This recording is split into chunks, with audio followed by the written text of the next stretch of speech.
Are we racing? Are you guys racing me? Okay.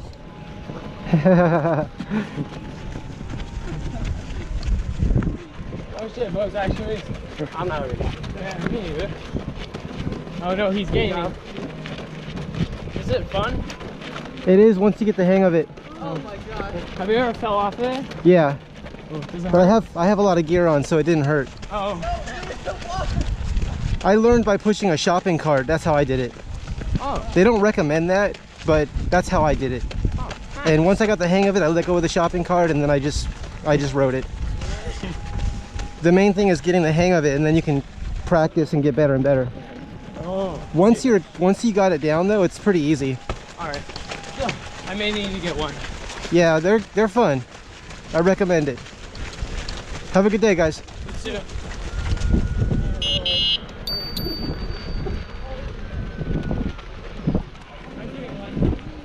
Take care. Did you?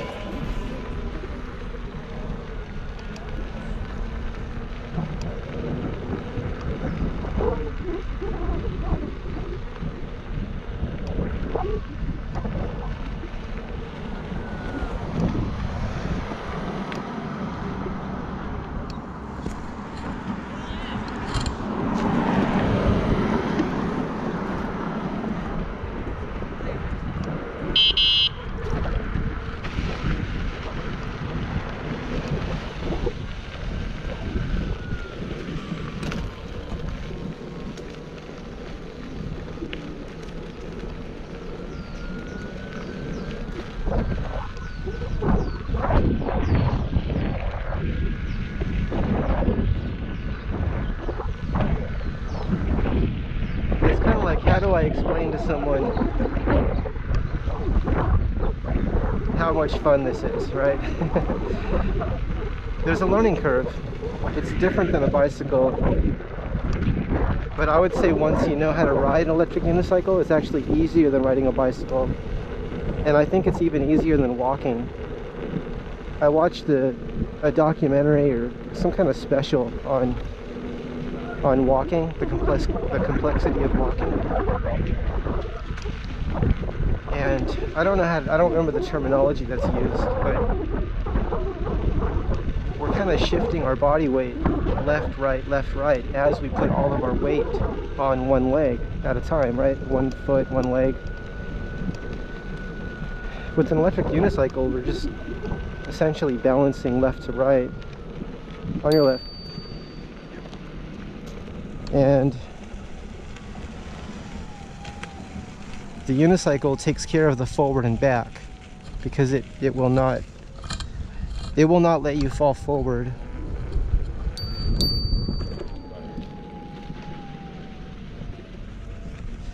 And it will not let you fall back.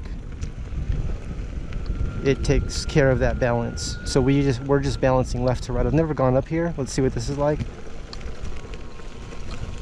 Never gone up here on this part. I think I'll go back down now. That was fun.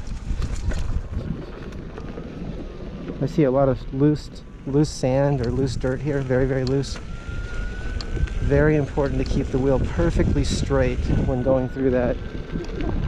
Similar to a bicycle and losing control in sand, but because we're only on one wheel, it's actually even easier to fall in loose dirt, loose sand. That's just my thoughts. Okay, I think we're ready to turn here. Alright, this path is still fairly new to me. Oh, okay, this is the steep part. Let's see how that looks. Looks pretty good. I could try that. I don't know if I'll try it today though.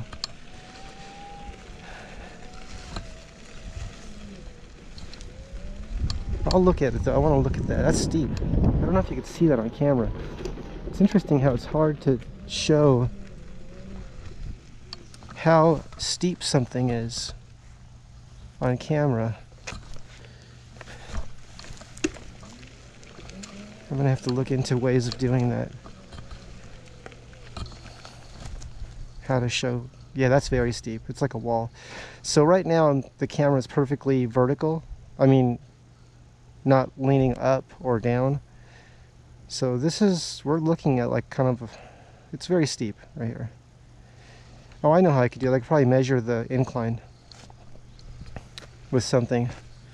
There's probably an app that will measure an incline of something by just holding the phone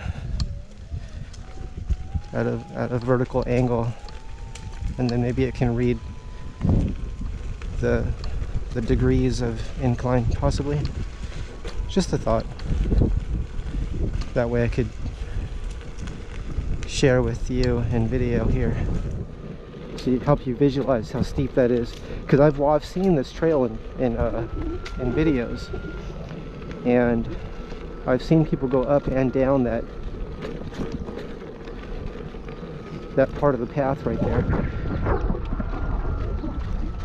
and it didn't look that steep, but I'll tell you, in person, it's very steep.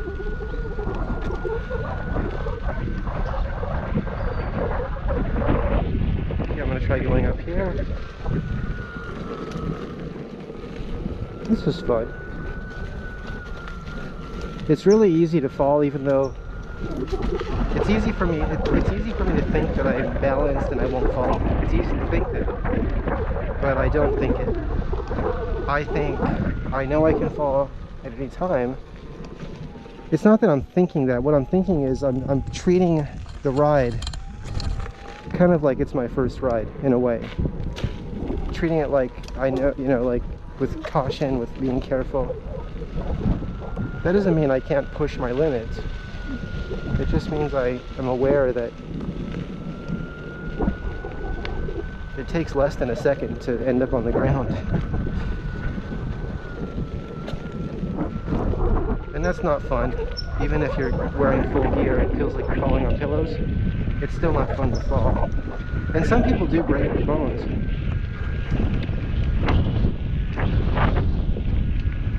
That's probably at higher speed, but it also just depends on the terrain. Because falling at just the right angle will break. I'm trying to think of the bones that people have broken. They break their wrists a lot. I think fingers have been broken.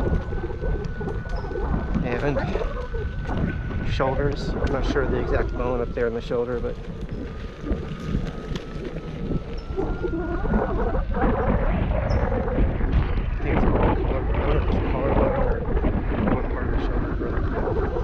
I've seen videos where people are falling at high speed, mostly on street. I know it happens on off-road as well.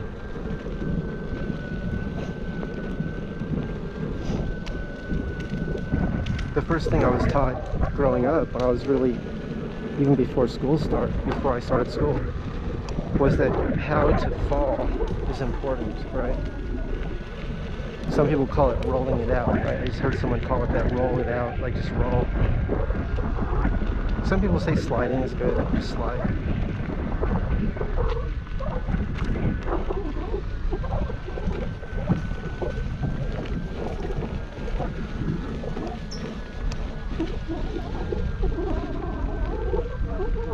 But I think there's videos on how to fall. I think I'll have to watch some of those. So I can learn the terminology and then share that with you in videos. So I'm using the Clark pads right now, and not sure if there's a specific model name to them, or if they're just called Clark pads. I think Clark pads make several different models. I'm noticing that they're very comfortable. I would like to test different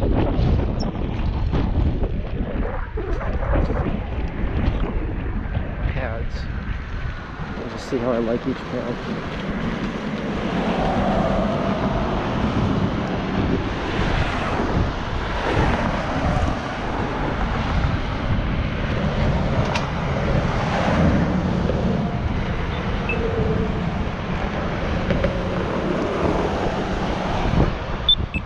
I was told the horse, that's some horses up there, that one. I was told that one's faster. Push that one. Changes the light faster.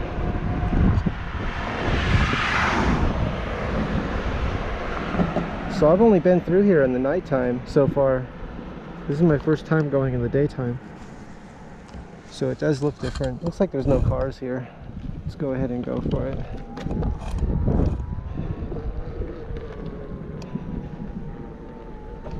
I'm not telling you to do that. I'm just... I don't know how long that light's going to be. There's no cars coming at that moment.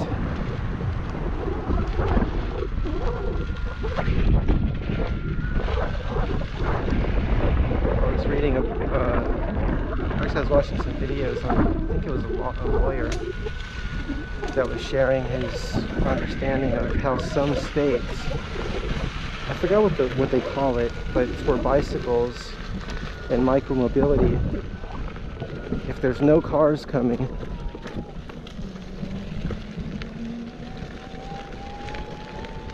the bicycle doesn't have to stop. You could look into that. In California being so like advanced with so many things, I think would be an early adopter of that. But I don't know if that California picked up on that, or what the exact, if I say policy, is right now. But I know that it's practiced in some states, and it helps cyclists and micromobility to not have to just sit there for a really long time. Like, the main thing is not how long they sit there. The main thing is losing that momentum. On a bicycle, they have to stop, and they lose all that, I think we call it momentum and inertia. And so if there's no cars coming, no cross traffic, and the bicycle can just keep going, it helps the cyclist out. It helps them save that energy. So if California hasn't already adopted that, it would be wonderful if they could. Now what it means is when there's vehicles and traffic, the bicycle does not cross, but when it's clear, the bicycle crosses. Because some people were saying, oh, well, now you're just going to have a bunch of bicycles running red lights. No, it's not what it is. If you look into it, you see that all it means is that if there's no cross traffic, the cyclist can slow down and then can proceed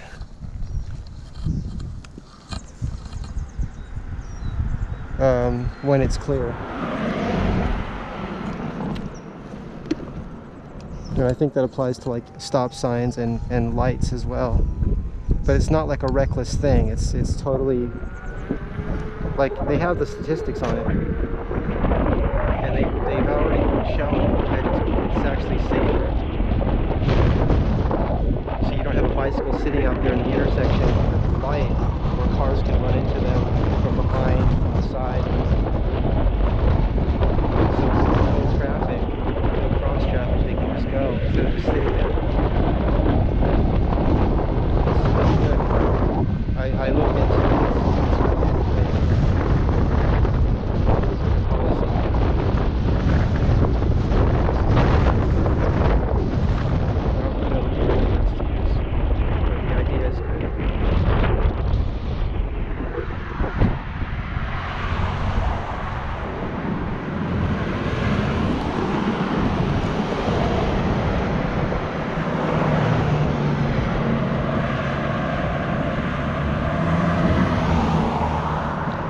So this is called the Fullerton Loop. The full loop is approximately 12 miles.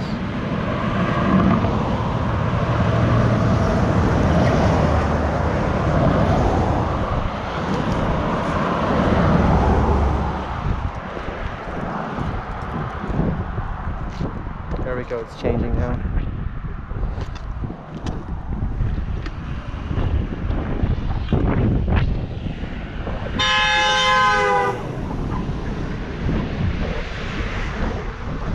Why that truck was doing that. There's a green light for both of us. Some people don't like any kind of micromobility, you know, bicycles and just anything that's not a car. Including people walking. I mean, cars come, I've seen cars hit people and come close to hitting people that are walking, and that was a good example. That truck, it didn't want to wait like 3 seconds for me to pass. I could have waited for the truck to go, but I didn't think he would pull out right away like that. And it looked like he cut across the intersection a little bit. Like if he went wider, he could have easily just went around me. So that's the kind of thing I think that, like when I've talked to police about what they're looking for when giving tickets, they sometimes will look, well, what they say is if the public's being put in danger. So that could be an example of that, where the person, you know, they're just, I'm not through the intersection yet, and they're, you know, like wanting to go and not wanting to wait for me to at least be clear of crossing the intersection. So if I was a vehicle, like a car going across, would the truck honk at the car and say, and be like, get out of my way, you're in my way? If they have a green arrow light, I could see that. But I think that was just a regular